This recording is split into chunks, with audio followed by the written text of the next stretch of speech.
보름 전에, 2주 전에 나눴던 말씀 같이 또 살펴보도록 하겠습니다. 제목이 그래도 청종 않으면, 이런 거였는데요. 하나님의 말씀을 이제 청종하면 그게 복된 길이고 생명의 길이죠. 말씀이 생명이니까 그 말씀대로 행하면 생명이고 복의 길인데, 그 말씀대로 행하지 아니하면 어떻게 되겠습니까?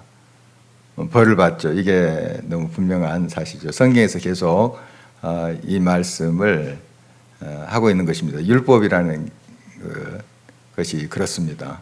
그 율법, 하나님의 말씀대로 행하면 잘 되고 복 받지만, 말씀대로 안 하면, 준행하지 아니하면 또 하나님의 징계, 형벌 받는다 하는 것 아니겠습니까? 그래서 이제 하나님 백성 이스라엘에게 하나님께서 말씀을 주셨는데, 이 말씀을 듣지 않고 고집대로 완고하게 행할 때 하나님께서 이제 벌을 주시고, 뭐 여러 소산에도 벌을 주시고, 또 여러 재해로 벌을 주시고, 그래도 고집 피워서 돌아오지 않으면, 매를 이제 사랑의 매를 때렸는데도 고집 피우면 몇 배나 더 징계하겠다고요? 7배나. 그게 지지난 아주 수요 예배 때 우리 같이 나눴던 말씀, 그 본문에 한 4번이나 나옵니다. 7배나 더 징계하겠다. 가중 이제 처벌을 하는 거죠. 그러니까 그래도 하나님께 온전히 회개하고 돌아오지 않는 그런 백성들은 어디까지 가는가 하면, 이제 먹을 것이 없어서 자기의 아들, 딸을 먹는, 인육을 먹는 그런 지경까지 가게 된다. 얼마나 비참합니까? 생각만 해도 끔찍하잖아요. 끔찍한. 그러니까 이렇게 무서운 말씀을 하시는 것은 뭐냐 하면, 하나님이 그게 좋아서가 아니고, 그 하나님의 말씀과 동행해야 된다 하는 걸 강조하는 거죠. 그 말씀대로 사는 게 결국 너희들에게 생명이고 그게 복인데, 그 길로 가지 아니하면 너희들 다 망하고 비참하게 된다 하는 그 말씀을 하시는 거예요. 사실 이 굉장히 무서운 말씀, 오늘 또 이제 좀 이어지는데요. 하나님 말씀대로 안 살면 어떻게 된다 하는 말씀이 오늘 본문의 내용이에요. 하나하나 보면 참 무섭구나 하는 생각이 드는데, 사실 지난번에 나눴지만 이렇게 무서운 말씀을 하신 것은 우리들에게 진짜 잘 되는 길, 생명의 길을 가도록 하기 위한 하나님의 말씀입니다. 그걸 우리가 기억해야 되겠습니다. 오늘 계속해서 이제 그 하나님의 말씀을 청종하지 아니하면 어떤 이제 형벌이 있는가? 이런 형벌 속에서도 하나님께서 얼마나 우리를 지금 기다리고 사랑하시는가 하는 것이 이제 오늘 본문에 또 군데군데 나와 있어요. 그러니까 하나님의 사랑을 우리가 좀 여기에서 만났으면 좋겠습니다. 그래서 하나님의 말씀대로 청종하지 않는 백성은 여러 나라로 흩어지게 한다. 이스라엘 역사에 보면 그런 것을 많이 볼 수 있잖아요. 끝까지 고집 피우고 할 때 뭐 아수르에 끌려가고, 나중에 이제 바벨론으로 끌려가고, 로마에 의해서 망하고 흩어지고, 뭐 이런 역사를 우리가 잘 알고 있습니다. 지금 이제 그런 역사가 진행되기 전에 이제 이스라엘 백성들이 출애굽해서 이제 2, 3개월 만에 시내산에 이제 이르잖아요. 시내산에 이르렀을 때 이제 모세가 시내산에 오르락내리락 하면서 하나님의 말씀을 받은 그 내용을 기록한 것이 레위기예요. 그러니까 출애굽 초기죠. 출애굽에서 광야 생활 막 시작할 때, 그때 받은 지금 내용이 이제 레위기의 말씀인데요. 굉장히 이 레위기의 말씀은 좀 복잡하고 또 때로는 좀 흥미가 없게 보일지라도 이게 정말 중요한 말씀입니다. 이 말씀대로 하나님의 백성들이 살면 잘 되는 거예요. 그러나 이 말씀에 어긋나면 망하는 거죠. 그러니까 얼마나 귀한 말씀입니까? 그래서 지금도 유대인들은 이 레위기 말씀 어린이들이 자기 자식들이 외우도록 한다고 그래요. 다른 말씀도 물론 이제 외우겠지만 특히 레위기 말씀 그만큼 중요한 말씀이다 이렇게 강조를 한다고 합니다. 이제 가장 큰 형벌이 뭔가 하면 실제적으로 이제 우리의 삶 속에 뭐 질병도 될 수 있고 또 물질적으로도 또 어려움을 당하는 것도 될 수 있고 여러 가지 그 재앙들이 있겠지만 사실 큰 재앙은 이제 우리 속에는 두려움입니다. 두려움. 그러니까 두려움이라는 것은 마음이 흔들린다는 거죠. 안정적이지 못해요. 불안하고 그래서 이제 두려워 떠는 거죠. 벌써 이제 두려움이 왔을 때는 지는 거예요. 무너지는 겁니다. 망하는 거예요. 벌써. 그러니까 우리 마음이 평안하다 하는 것은 큰 복입니다. 그러니까 여러 이제 예부적인 환경, 여러 어려움이 있지만 그 가운데도 마음을 지키고 평안하게 자기의 마음이 유지되면 그 모든 환경은 물론 힘들어요. 그렇지만 그걸 헤쳐가요. 그러나 마음이 무너지면 마음이 두려움 속에 쌓이면 벌써 지는 것이고 그 모든 결과는 무너지는 겁니다. 그러니까 이 두려움이라는 게 얼마나 무서운 건지 몰라요. 사실 여러 예부적인 상황들이 원인을 제공할 수 있고 또 우리를 무너뜨리게 할 수 있는 그런 빌미를 제공할 수 있어요. 그러나 근본적으로 우리를 무너뜨리게 하는 것은 두려움이에요. 마음이 무너지는 거거든요. 마음이. 그러니까 마음을 지키는 자, 성을 빼앗는 자보다 더 강한 자다 하는 말씀을 하고 있는 겁니다. 그러니까 우리 하나님의 사람들은 어떤 상황 속에서도 마음을 지키는 자, 평안이 있는 자들입니다. 그러나 지금 이제 하나님의 말씀을 떠나버리면 항상 불안해요. 뭔가 많이 누리고 있는 것 같은데 굉장히 뭐 초롱성을 쌓아놓고 안전한 것 같은데 항상 불안한 거예요. 그 옛날 그 전제 군주들 막 그 자기의 왕권을 휘둘렸던 사람들 잔인하게 그렇게 다뤘던 그런 전제 군주들의 특징이 뭔가 하면 불안하다는 거예요. 독재자들의 근본적인 심리는 늘 불안해요. 누가 와서 칼로 찌를지 몰라요. 총으로 옆에 쌀지 몰라요. 같이 앉아서 그냥 가수 불러가지고 노래 들으면서 술 마시는데 옆에서 총을 쏴버리는 거예요. 항상 불안한 거예요. 항상. 그러니까 진짜 평안이 있다는 게 얼마나 큰 복인지 몰라요. 우리의 삶 속에 여러 가지 문제가 있는데 항상 지킬 만한 것보다도 우리 마음을 지켜야 된다 하는 것이 그것이에요. 우리 하나님이 함께 하시고 하나님이 내 마음을 붙잡고 계시고 하나님이 이 상황 속에서 나와 동행하신다 하는 확실한 믿음, 그걸 믿음의 눈으로 바라보는 사람은 두려움이 없어요. 그래서 요한일서 4장에 또 사랑에는 두려움이 없나니, 그 말씀이 그거예요.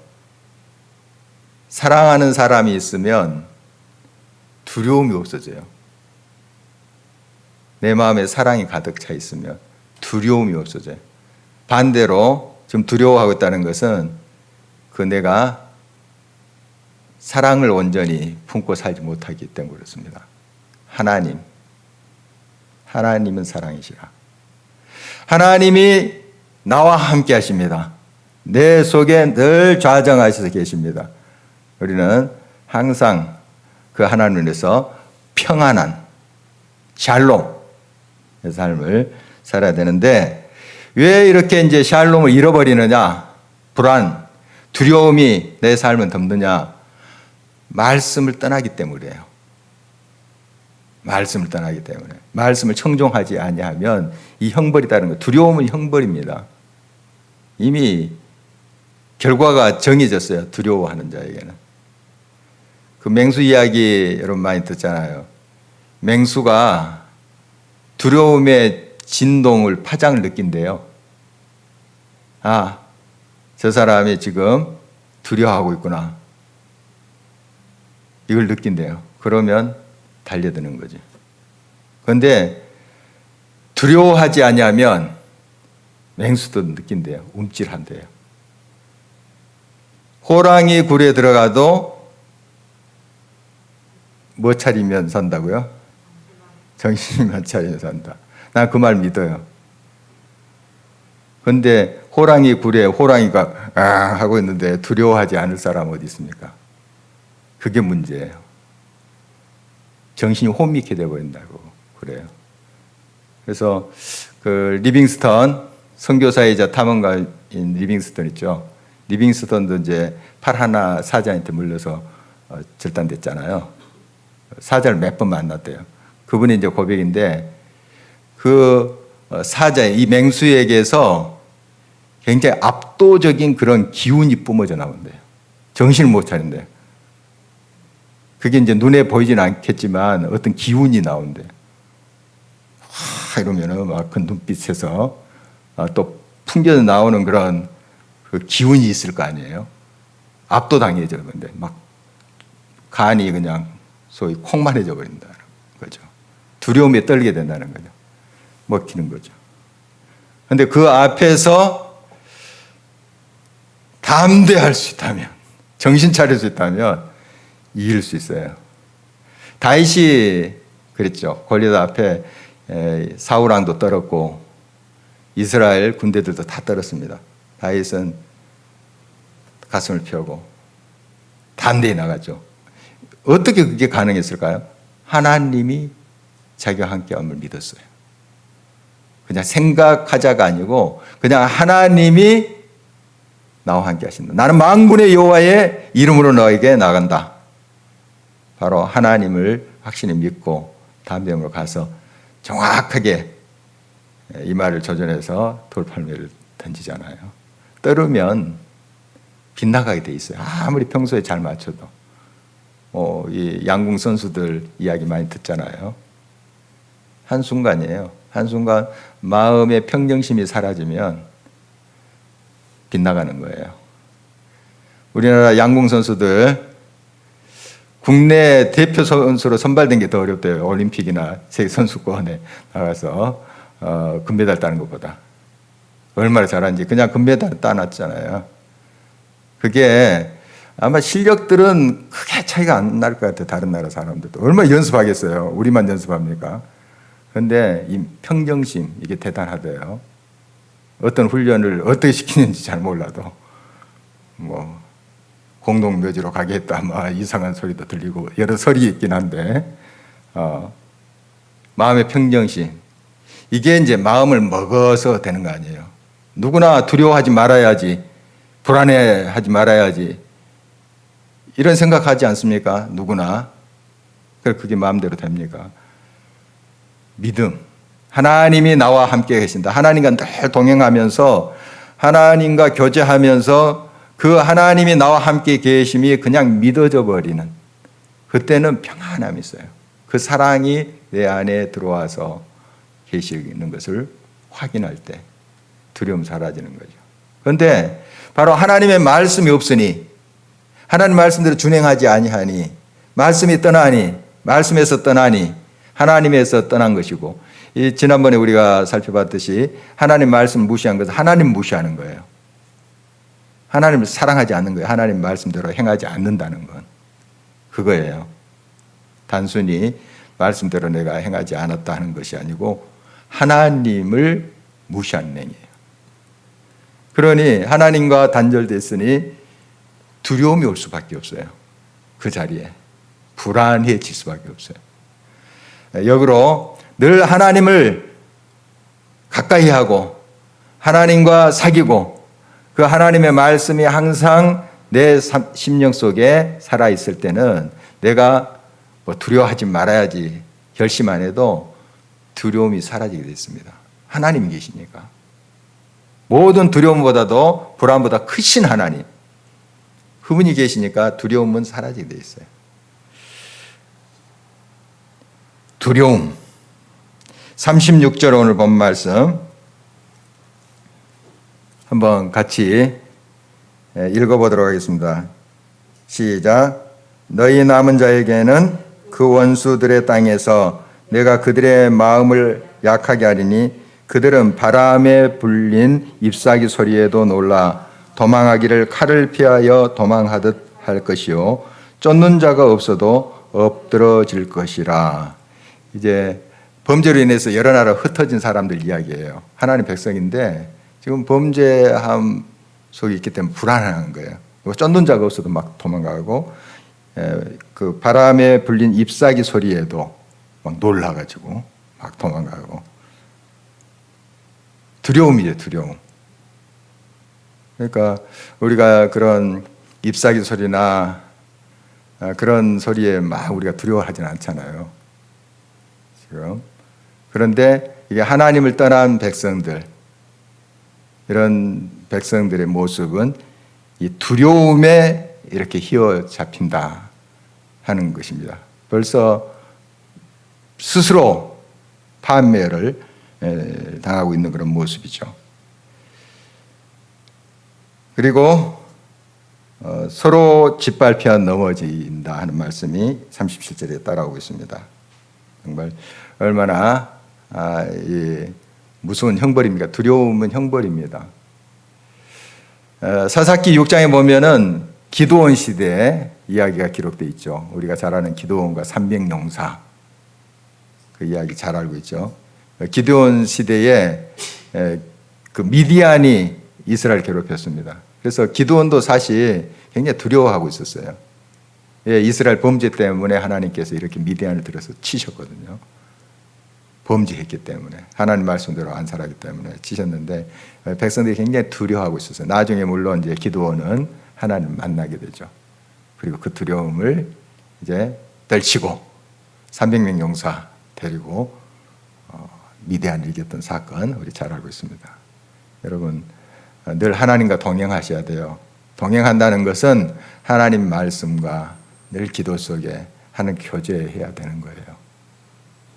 그게 계속 강조되는 것은 바로 이 하나님이 나와 함께 하신다 하는 그런 믿음을 위한 거예요. 믿습니다. 입술로 고백해서 그 믿음이 생기는 거 아니에요. 하나님이 하시겠지 생각으로 되는 거 아니에요. 사귐으로 신뢰심, 믿음이 생기는 거예요. 계속 제가 이제 그런 예를 들잖아요. 사람과의 관계 속에서도 서로 시간을 내서 사귀다 보면 내 저 사람 믿어야지, 믿습니다 하지 않아도 신뢰심이 생겨요. 같이 속내 드러놓고 이야기도 하고 기도 제목도 터놓고 이야기하고 이렇게 하다 보면은 자연스럽게 저분을 참 믿을 만하다, 신뢰할 만하다 이런 마음이 들잖아요. 하나님과 관계도 마찬가지입니다. 우리가 믿습니다 해서 믿어지는 게 아니에요. 결심한다고 믿어지는 게 아니고 하나님과 사귐으로써 신뢰심이 생기는 거죠. 믿음이 생기는 거죠. 그러니까 하나님을 신뢰하고 믿으면 그 하나님이 나와 함께 하신다는 확신으로 두려움이 사라지겠죠. 바로 하나님과 관계가 이제 단절된 그 백성들의 모습, 두려움이라는 사실입니다. 39절 계속해서 한번 볼까요? 39절 같이 읽겠습니다.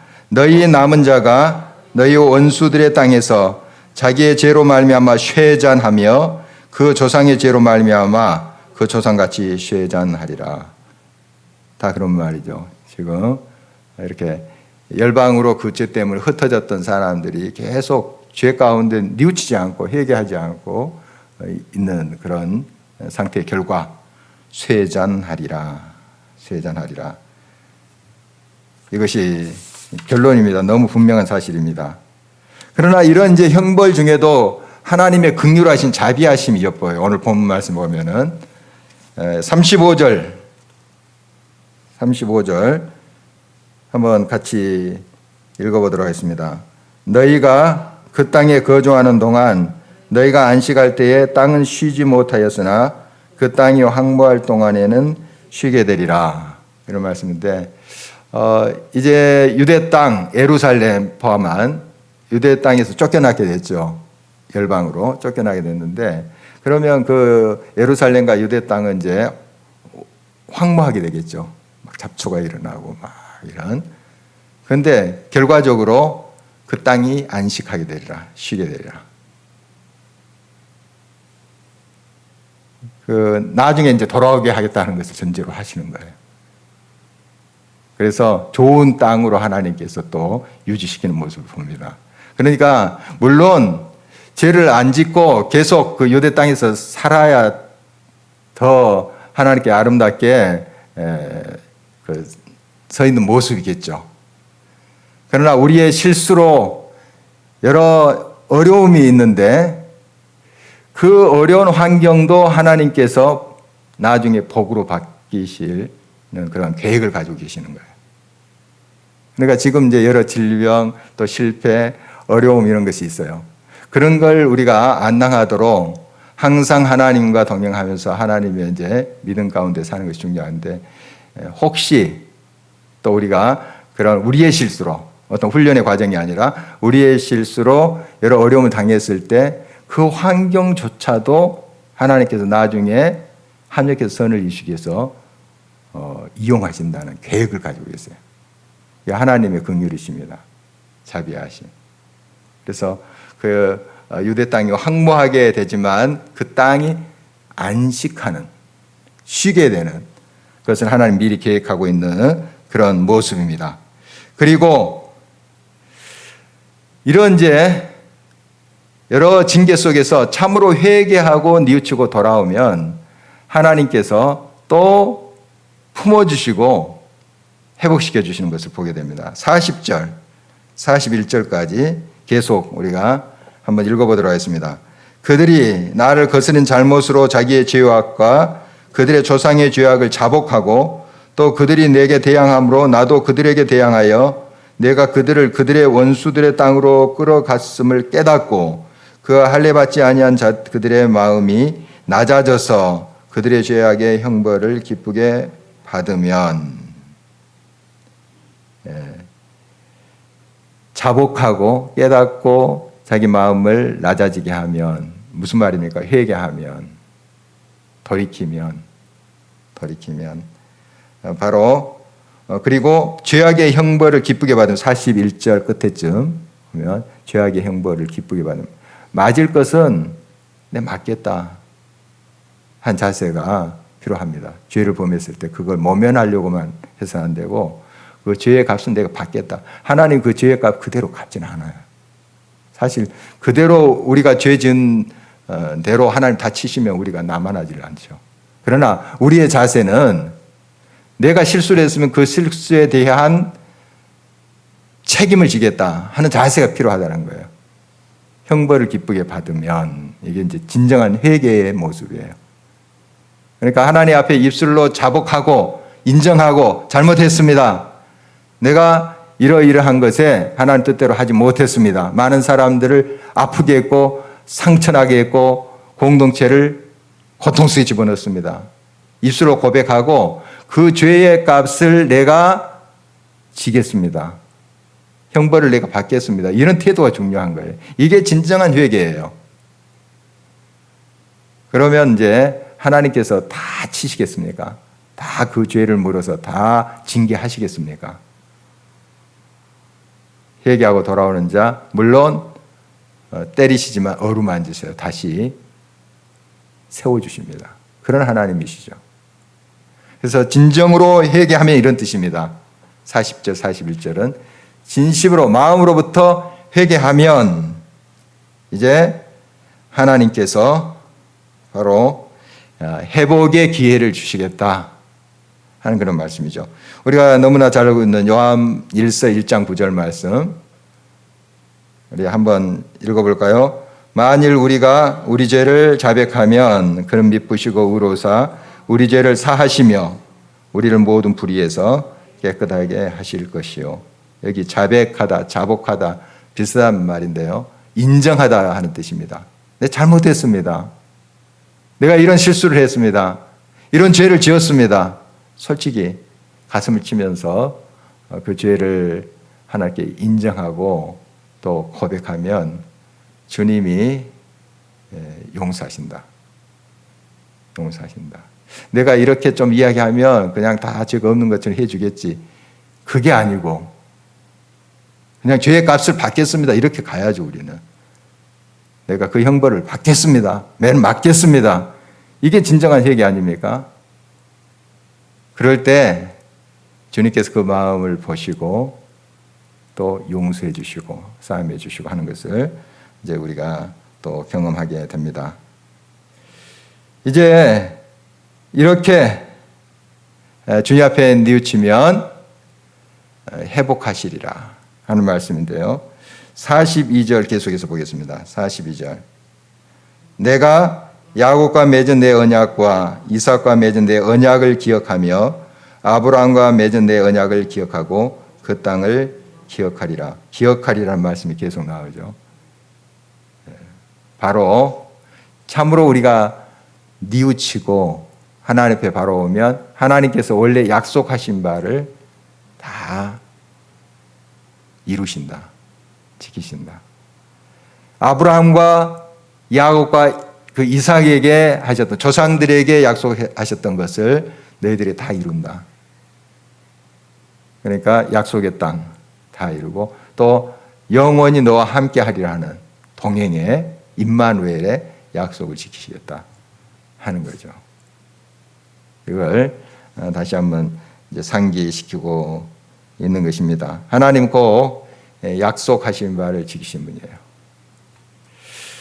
AD 70년, 그러니까 주후 70년에 예루살렘이 로마의 디도 장군에 의해서, 물론 이제 로마 군인들을 지휘해서 이제 쳐들어왔겠죠. 이 예루살렘이 함락됨으로 유다가 이제 다 망하게 됩니다. 주후 70년에. 예수님 미리 말씀하셨어요. 성전이 돌 위에 돌 하나 남지 않고 다 무너진다는 말씀 다 하셨어요. 그게 주후 70년에 그대로 역사상에 이루어지거든요. 이때 이제 그 폐허가 된 예루살렘의 모습을 이제 두 랍비가 보면서 그 얼마나 처참하겠습니까? 근데 이제 한 랍비가 이 말이 전해옵니다. 전해온 이야기인데 그냥 꾸며낸 건지 모르겠습니다만 한 랍비는 그걸 보면서 막 우는 거예요. 근데 한 랍비는 웃는 거예요. 그래서 이런 처참한 이 비참한 광경을 보면서 대체 당신은 웃음이 나오 이렇게 물었어요. 그랬더니 이제 웃고 있던 그 랍비가 그럼 당신 울고 있는데 대체 그 이유가 뭐요? 왜 울고 있는 거요? 뭐 뻔히 알면서는 질문한 거죠. 그랬더니 이렇게 처참하게 우리 동족이 이제 살상을 당하고 또 성전이 무너지고 처참한데 이렇게 웃고 있는 당신이 정신이 이상한 거 아니에요? 그랬더니 이제 그 랍비가 그런 대답을 했다고 그래요. 물론 이 광경은 처참하지만 나는 하나님의 약속을 믿어. 하나님 다시 이곳을 세우리라. 그걸 나는 지금 믿음의 눈으로 보고 있어. 그러니까 그걸 바라보니까 내가 지금 웃음이 나올 수밖에 없다는 그런 고백을 했다는 이야기가 전해옵니다. 우리가 이번 한두 주 사이에 우리 교인들 이제 장례식이 있었잖아요. 하면 교인들의 그 모습을 보면은 굉장히 얼굴이 평안해요. 물론 이제 헤어짐의 슬픔들 있겠습니다. 그런데 또 그 마음이 이렇게 평안하고 얼굴에 또 그게 쓰여 있고 하는 모습을 보게 돼요. 얼굴이 그렇게 평안한 모습. 왜 그럴까? 천국을 믿기 때문에 그런 거죠. 이게 이제 끝이다. 세상 사람들처럼 이게 끝이고 영원히 이제 헤어집니다. 영원히 이제 결발한 것이다. 이렇게 생각하면 막 통곡하고 하죠. 그래서 우리가 이제 화장장에 갈 때 우리 옆에 그 화장장에 지켜본 사람들이 막 통곡을 하며 울더라고요. 아마 크리스찬이 아닌 것 같아요. 우리도 이제 슬퍼하면서 이제 울 수 있죠. 눈물 흘릴 수 있고 또 소리 내서 울 수 있는데 막 아이고 아이고 절망적인 그런 소리들이 옆에서 들리더라고요. 막 땅을 치듯이 그렇게 통곡하는 소리가 들리던데 우리는 이제 슬픔에 눈물 흘릴 수 있고 소리 내서 또 울 수도 있습니다. 하지만 우리가 절망하지 않고 또 희망으로 또 감사하면서 찬송할 수 있는 이유는 천국이 약속됐기 때문이죠. 약속이 있는 자들이죠. 물론 우리가 이제 실수할 때 하나님이 치세요. 치시고 연단의 과정을 주시고 합니다. 그러나 결국 하나님은 하나님의 백성들을 거두십니다. 잊지 않으세요. 뿔뿔이 이방으로 흩어졌던 그 백성들을 하나님이 다 기억하시고 그들을 돌아올 계획을 세우고 계세요. 그리고 잃어버렸던 그 땅조차도 쉬게 할 수 있도록 쉴 수 있도록 그렇게 하시는 하나님 우리가 기억할 수 있어야 됩니다. 바로 하나님은 언약을 지키시는 분이십니다. 언약을 깨뜨리는 자는 우리예요. 항상 그렇습니다. 하나님이 약속을 깨뜨린 적이 없으세요. 쭉 이제 성경 말씀이나 또 우리의 삶에 하나님이 약속 어기신 적이 한 번도 없어요. 또 앞으로도 없을 거예요. 그 언약을 약속을 깨뜨린 자가 우리들입니다. 그러면 어떻게 해야 돼요? 잘못을 인정하고 회개하고 빨리 돌아와야 되죠. 그래서 하나님은 그 언약을 또 기억하시고 긍휼과 자비로 그 언약을 이루어 가시는 모습 보게 됩니다. 45절 말씀 우리 다시 한번 읽어볼까요? 45절 내가 그들의 하나님이 되기 위하여 민족들이 보는 앞에서 애굽 땅으로부터 그들을 인도하여 낸 그들의 조상과의 언약을 그들을 위하여 기억하리라. 나는 여호와이니라. 나는 여호와이니라. 그런 말씀 성경이 계속 하는데 이건 하나님이 본인의 모든 것을 걸고 약속하신 거예요. 명예, 이름, 이 모든 것을 걸고 약속하신 거예요. 이게 이런 표현은 반드시 이루신다. 반드시 이루신다. 그러니까 지금 열국 앞에서 하나님의 백성 이스라엘을 하나님이 끄집어내신 거잖아요. 그 하나님이 너희들을 버리겠느냐. 지금 이제 징계하시고 금송아지 사건 이후에 지금 계속 주시는 그런 말씀을 보이는데요. 징계하시고 때리시지만 너희들을 완전히 버리겠느냐. 기억하신다. 약속을 기억하신다. 하는 하나님이세요. 자, 우리가 항상 하나님의 말씀을 청종하면서 말씀대로 행해야 되겠습니다. 그러나 또 실수할 때는 빨리 자복하고 돌이키는 거예요. 뉘우치는 거예요. 그것이 방법입니다. 그럴 때 우리 속에 우리도 모르게 찾아든 불안, 두려움 그게 사라져요. 그리고 하나님의 사랑이 하나님이 또 나와 함께 하신다는 그 약속이 다시 한번 확실히 우리의 마음을 붙잡아요. 그러면 되는 거예요. 그러면 지금의 모든 어려움, 환경, 또 도전들 헤쳐갈 힘이 거기에서 나와요. 그 믿음에서.